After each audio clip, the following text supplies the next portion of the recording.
দিয়া, শিফাত, তোমার sandwich ready. মাত্র না খেলে আবার খাবার?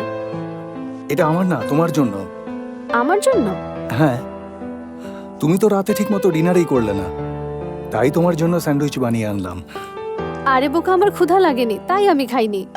আচ্ছা, আগে একটু টেস্ট করে তো দেখো। শিফাত প্লিজ, খাবো না। দিয়া, তোমার জন্য আমি নিজে এটা বানিয়েছি, নাও আমি খাইয়ে দিচ্ছি। টেস্ট করে বলো তো। মজা হয়েছে না?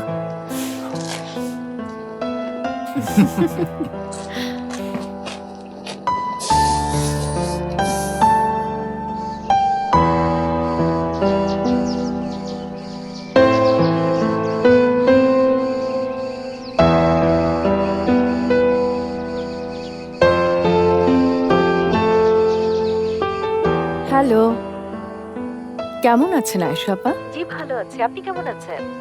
ভালো আছি। ড্রেসটার জন্য কল করলাম। আশা করি আপনার পছন্দ হয়েছে। ক্লায়েন্ট খুব পছন্দ করেছে। Thank you so much. শুনে খুব ভালো লাগছে। আমি আসলে আপনাকে আরেকটা কাজ দিতে চাই। আমি অবশ্যই করব। ওকে, তাহলে আমাদের খুব তাড়াতাড়ি দেখা হচ্ছে। ঠিক আছে, আমি অপেক্ষা করব। আমি কল করব। ঠিক আছে। ওকে, ভালো থাকবেন।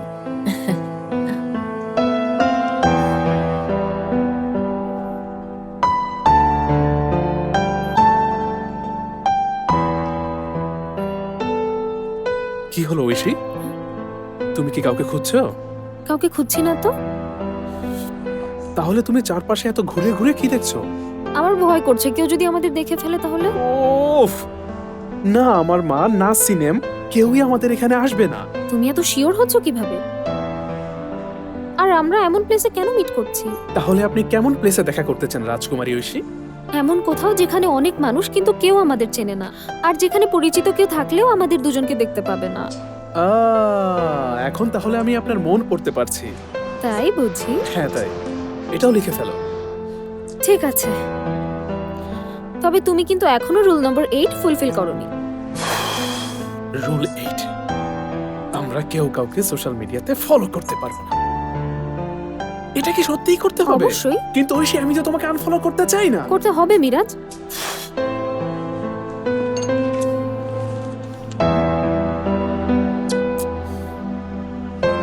নাও দেখো করেছি, যত সব। Good boy. এটা কিসের জন্য? আমার কথা শুনেছো সেই জন্য। তাহলে তো এখন থেকে আমি তোমার কথা মতোই চলবো। আমরা ফেক অ্যাকাউন্ট খুলি। পাগল হয়েছো নাকি মিরাজ? আরে পাগলামি না, এটাই একটা ভালো আইডিয়া। ও এই, রে ভাই, মিরাজ। আমার কোথায় ছিলে এতক্ষণ? এখানেই এসো, ছিলাম। বসো এখানে। হ্যাঁ, সারাক্ষণ তো বসেই থাকি।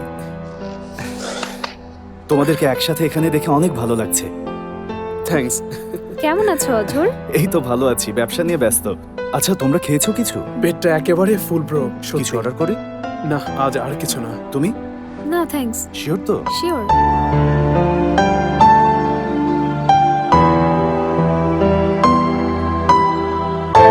শোয়েবের আজই এই তুর্কি খাবার খেতে মন চাইলো।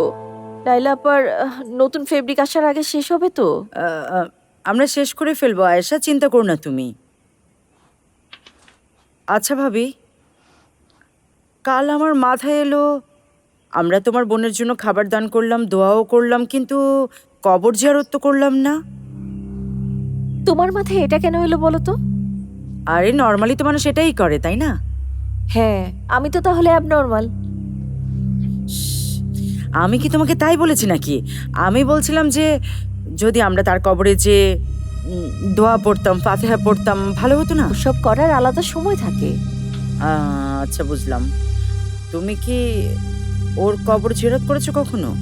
অবশ্যই করেছি, কেন করব না আজিব?